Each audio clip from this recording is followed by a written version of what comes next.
Hi, guys, welcome back. So, in today's episode, I want to talk about why I choose to eat as healthy as I do and why you should too.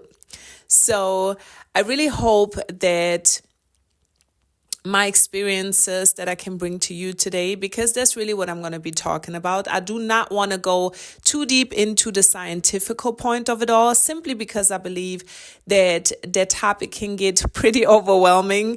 And I just got done actually recording my German version. And you guys, when I tell you, I literally could talk about this topic for hours. Like nutrition, food industry, pharma industry, all this. And, I'm definitely not a conspiracy theorist. Okay, I just want to put that out there. But, if you do a little bit of research, and I do encourage you to do that. Like anything I say today, again, I'm not going to come at you from a scientific standpoint.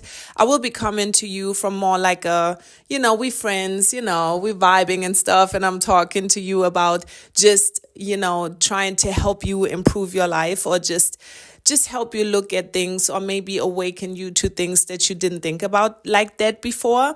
But I do encourage you to go back and do your research and really about anything I say. Like if you listen to me today and you're like, hey, I'm not sure, girl, I don't know what you're saying doesn't sound right.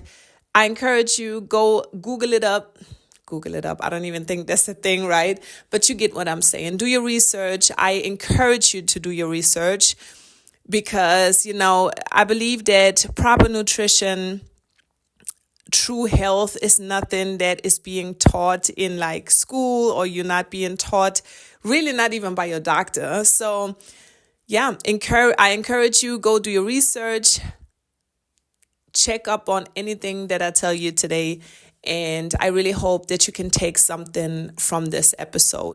First of all, I do want to just get a little bit into my experience with nutrition. And when I tell you that for those of you that don't know, I do have a pretty big background in like fitness, sports. I was always into like fitness, I always was interested in nutrition. I'm not going to say that I necessarily really knew what I was doing, but I definitely cared to know.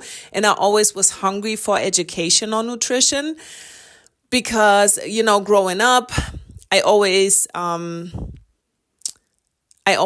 to watch, my weight. And as most of us, this thing is being put into our mind like, oh, you got to be thin, you got to be skinny, you got to look a certain way to fit into today's standards and stuff like that. So, I always kind of had an interest in that. But honestly, back then, it wasn't a thing like today. You couldn't just go on the internet and just research everything in detail like that. It was kind of harder to get certain information. I think in today's time, we are very blessed that at the tip of your finger, pretty much, you have any education that you want if you just go out and you just look for it.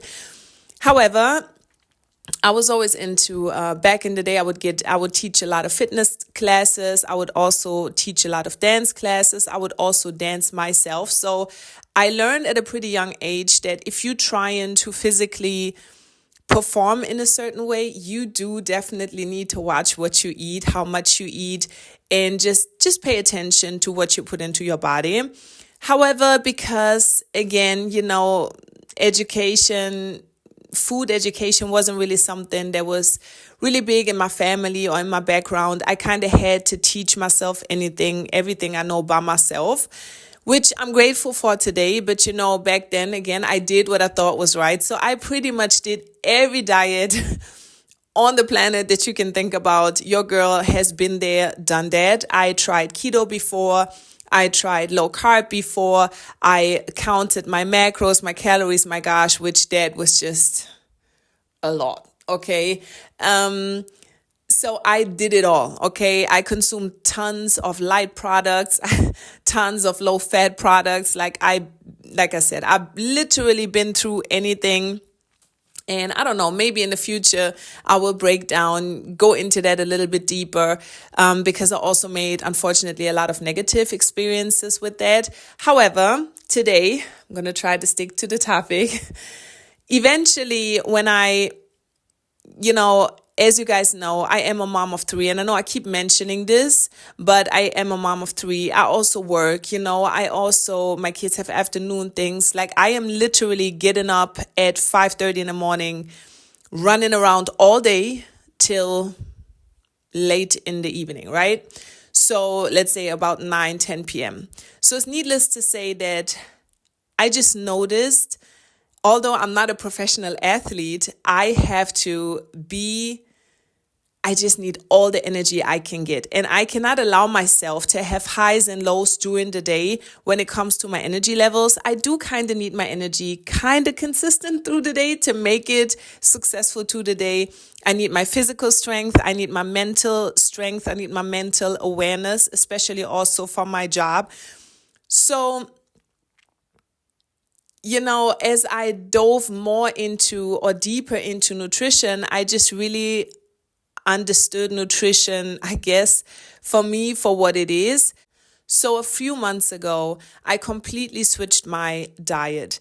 I had a time where my gut, my stomach was just acting crazy, you guys. And when I'm telling you, I fell back into this, quick meals. We don't have time as I just want meals that are fast for my family and I and stuff, right?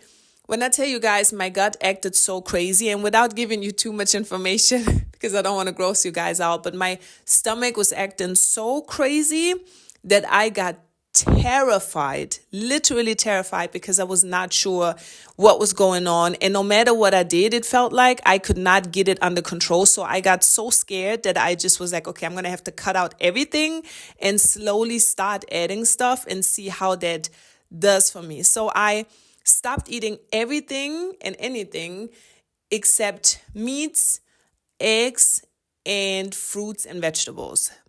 Now, even with doing that, for a while, my stomach, my digestive tract was still not okay. It took me weeks, okay, to get my body back into a mode where I was like, okay, like I feel like I'm slowly getting the hang of it. Now, yes, I could have went to a doctor. The doctor could have done, I don't know how you call it. I think a colonoscopy. I don't know.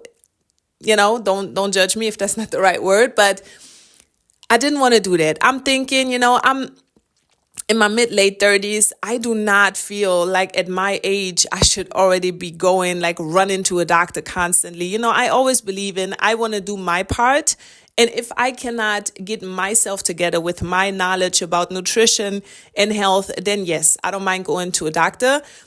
But I feel like I have to do my part. Like, it's not okay for me to just pump myself with medication and then I turn around and I keep doing the same thing, because I am too educated when it comes to certain things, and I do know what's right and what's wrong when it comes to nutrition. So yeah, so I just changed, like I said, I cut out everything, and then I noticed over time that my digestive tract changed. Now, on top of that, I also found a lot of other positive side effects. And the more research I did, it just kind of confirmed that this way of eating was really just the best thing. Now, I'm going to say for me, I don't want to put this on everybody, because I do know, certain people have like food intolerances, like lactose is a thing for some people and stuff, right? Although even there, I don't want to argue, but I kind of want to argue that a little bit, because I believe that a lot of the milk products we consume these days are not really in their rarest form.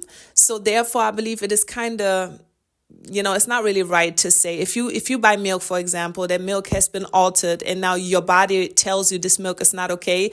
Fun fact, most people that are lactose intolerant, if you give them raw milk straight from the cow in front of the table in front of you, you will not have any problems, which I find very interesting, but I just wanted to drop that in there. However, I do understand that for some people that might not be the way to go, but I do want to explain to you guys first, real quick, what exactly it is that I consume.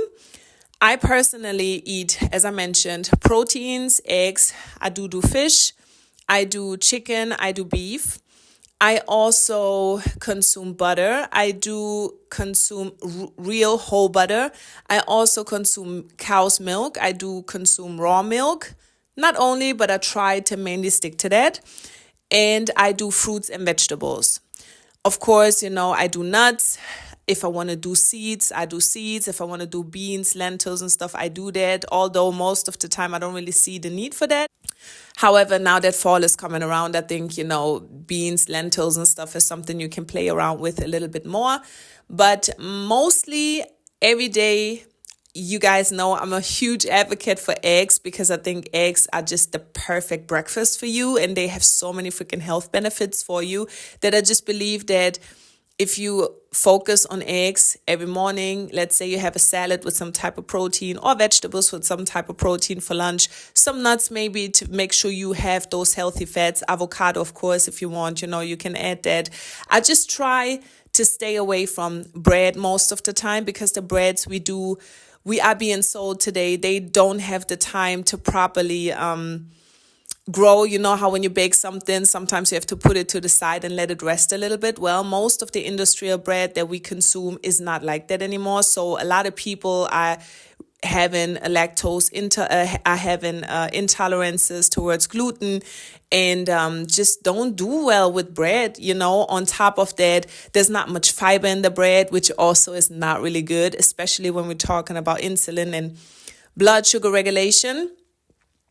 And so I do try to stay away from bread completely. Again, my nutrition, 90%, I do try to eat very, very clean. However, of course, if I have a day, once every 4 months, I'm like, I really, really want to eat the bread, I'm going to freaking eat the bread, okay? But I'm just telling you, I try on a day-to-day basis to really stick to that. And also, you guys, I promise you, when you learn how to live without certain things like bread and stuff, and you will notice how well your body feels, how well your mental state is, you will literally... A lot of times for me, I feel like, yes, I crave, like I want to eat their bread, but because I know how their bread is going to make me feel afterwards and how good I feel at that moment not having their bread, I choose to just not eat it. And that is kind of crazy. That should give you an idea of how much my well-being has improved just not eating certain things, right? Stay away from white pasta completely.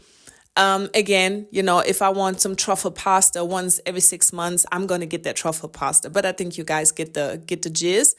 Also, I will, when I cook potatoes, for example, and I'm in the mood to eat potatoes, I will eat potatoes. Sweet potatoes, same thing. It doesn't happen often, but I do if I choose to. And even the same with rice. Like if I cook rice for the kids and I feel like I want to eat rice, then I will eat a little bit of rice. But again, I kind of don't even have the desire anymore to do so. So that helps. However, I do use honey to sweeten. Honey, again, bees for me natural. I try to get my stuff local. I try to get my honey local. I'm very big on that. If I can't get it local, I try to make sure that it's at least organic. I do think that is very important. But that is pretty much how I eat on a day-to-day basis. So let me break this down to you a little bit. First of all, I do want to mention the addictiveness of sugar. And sugar, you guys, is so highly addictive. Let me tell you about an experiment that has happened in the past. So you had there were some scientists that had 2 rats, right? They addicted, and they like to kind of get the rats hooked on something to do studies on to see how their body reacts and how their brain reacts and stuff, right?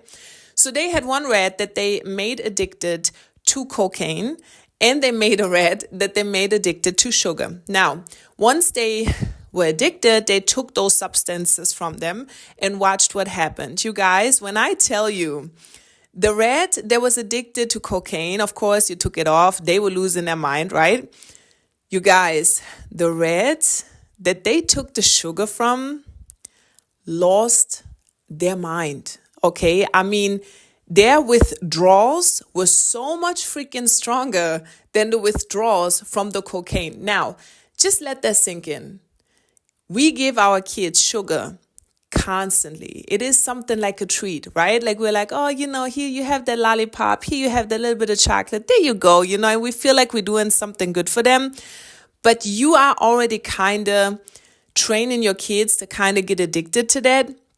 Now, I'm not talking about you can't give your kids a treat every once in a while, right? Like I have 3 kids. I would be lying if I would say my kids never get anything sweet. They do eat candy occasionally, but I made it a point where, there was a time, my kids are very cute, and we live in a village. Like they go somewhere, they're like, oh, there you go. Can I give you kids? Like wherever they would went, and wherever we went, they would just get candy. And eventually got to the point where I told my kids, listen, it's not that I don't want y'all to have candy, right? But their sugar is so bad and y'all get so addicted. So now your kids, even the behavioral issues that kids can have from sugar, do your research, ADHD. We don't even have to dive into that. The effects that sugar has on your brain as an adult, but even crazier on a child's brain.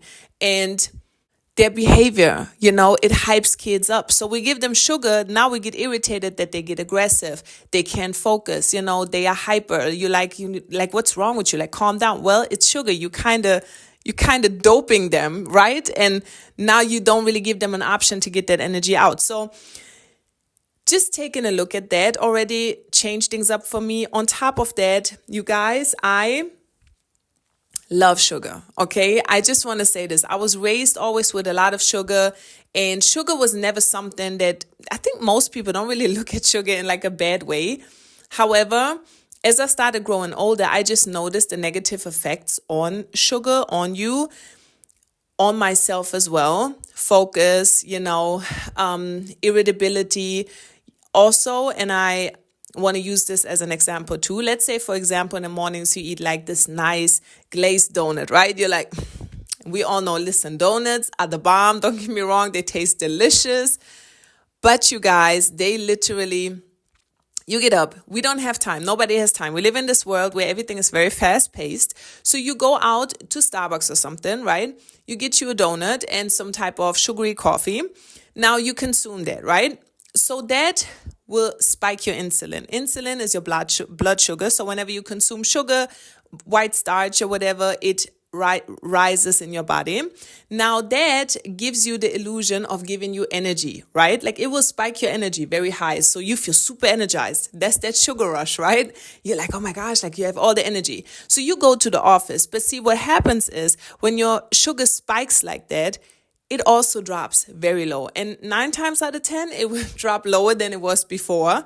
So now you have this low where you sit there, you can't focus. Now you feel tired. You're like, my gosh, like I'm so tired. So now lunch comes around. You're like, your body now, first of all, is going to crave more carbs because your body is now looking for energy. So you are giving your body energy.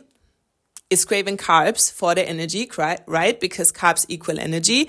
And you're going to give it pasta, for example. Now the same thing happens, right? You get the spike. You're like, wow, like you're super energized. Now in the afternoon, it's going to drop again. And now you're super sluggish again. So now you're sitting in the office, you're looking around, and everybody that has worked at an office before, I worked at an office before, there's always some type of candy or something laying around. So now you're grabbing for that because, again, your body is telling you, I need energy. Give me energy. And it sees chocolate or it sees candy or whatever, cake.